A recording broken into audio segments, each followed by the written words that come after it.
जोरदार टाळ्या सर्व ऑडियन्सनी करायच्या आहे. या बालकलाकारांसोबत माता पालकांनी सुद्धा आपलं मनोरंजन या ठिकाणी करायचं आहे, त्यांचं कौतुक करायचं आहे. त्यांच्यासोबत आपण छोटे गाणे थोडासा नृत्य डान्स त्यांच्यासोबत करायचं आहे. थोडंसं मोकळं मोकळं उभे व्हा सर्वजण दिसतील या पद्धतीने उभे राहा. ये तो सच है कि भगवान है.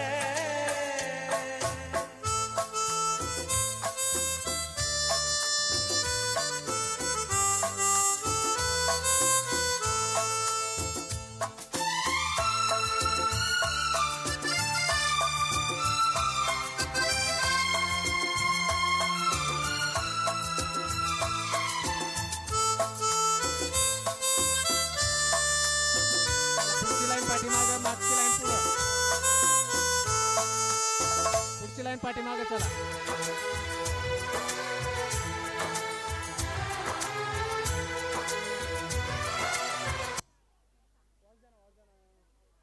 टाळ्या या